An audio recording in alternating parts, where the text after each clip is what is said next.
여러분 안녕하십니까? C채널 매거진 굿데이 첫 소식입니다. 네, 대한예수교장로회 통합총회 정체성 수호를 위한 기도회가 열렸습니다. 103회기 총회 결의가 불법이고 이른바 세습금지법은 성경적으로 어긋난다는 지적이 있었습니다. 김효정 기자입니다.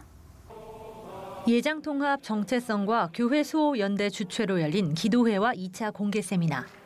세미나가 열린 기독교회관 2층 대강당은 예장통합 소속 목회자와 성도 등 300여 명의 참여자들로 빈자리를 찾기 어려울 정도입니다. 최경구 예장통합 정체성과 교회 수호연대 대표회장은 개회앱에서 설교를 통해 가나안 12명의 정탐꾼 가운데 하나님 말씀에 순종한 사람은 오직 2명에 불과했다고 말했습니다. 하지만 하나님은 숫자나 인간적인 잣대가 아닌 하나님의 뜻에 따라 2명의 정탐꾼에게만 복을 내려주셨다고 강조했습니다.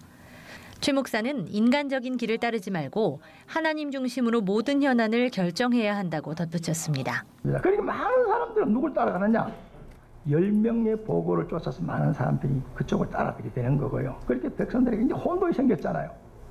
여러분들이 여론이 조성된다고 해서 그것이 맞는 것은 분명히 아닙니다. 우리 작년에 103회기 총회에서도 여론 따라가서 문제가 된 거잖아요.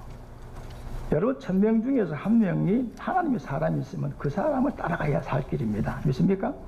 어느 길을 선택하느냐, 누구를 따를 것이냐, 어느 선택을 할 것이냐에 따라 살고 죽음이 생겼었어요. 10사람의 보고를 따라간 사람들 마지막에 보니까 다 광야에서 죽었더라는 거예요. 세습이라는 용어는 잘못된 표현이고 계승이라는 표현으로 바꿔 써야 한다는 목소리도 컸습니다. 소기천 장로회 신학대학교 교수는 세습이라는 표현은 북한의 3대 독재자에게 해당하는 비성경적 용어라고 지적하고 포퓰리즘에 휩싸여 성경적 계승을 세습과 승계 등으로 잘못 사용하는 것이 교단의 정체성을 훼손하는 것이라고 말했습니다. 소기천 교수는 또 율법에 따라 메시아는 레위 지파에서 나와야 했지만 예수님은 레위 지파가 아니셨다고 덧붙였습니다. 예수 그리스도는 하나님의 뜻을 위해 율법도 폐하셨다면서 성경적인 계승의 의미를 말씀 속에서 찾아야 한다고 강조했습니다. 히브리서의 관심은요, 멜기세덱의 제사장직이 아닌 하나님께서 의도하시고 하나님께서 계획하시고 경륜 가운데서 그리스도의 제사장직은 레위 제사장 계열이 아닌 멜기세덱 제사장 계열, 즉 새로운 제사장 계열을 쫓은 것이며 그리스도를 통해서 새롭고 보다 완전한 제사장직이 출현하게 되었다고 하는 것을 분명하게 보여주는 데 있습니다. 그러므로 저는 이런 상황에서 예수 그리스도 안에서 구약의 율법은 폐지되었다고 하는 말씀을 또 성경 가르침에 반하는 악법인 세습방지법과 부목사가 담임목사가 되지 못하도록 하는 부목사 청빙 금지안 폐지를 청원할 것이라고 말했습니다. 총회 현안 문제와 해결 방안 제시라는 주제로 발제한 김연현 예장통합 정체성과 교회 수호연대 공동회장은 103회기 예장통합총회가 법과 질서를 완전히 무시했다고 비판했습니다. 재심과 재판국 재구성 과정 모두 교단 헌법에 어긋난다는 것.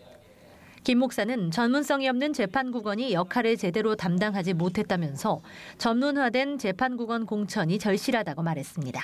재판국원 전원 교체 해임이나 102회기에 재판국 전원 교체 해임됐어요.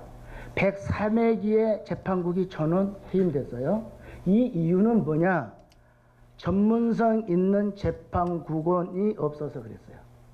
전문성 있는 재판국원 자질 있는 사람들을 활용하고 발굴해서 써야 하는데 참가자들은 서울 동남노회 비상대책위원회 측이 총회 임원회에 반해 외부 세력과 연대하는 행동을 즉각 중단하라고 촉구했습니다. C채널 뉴스 김효정입니다.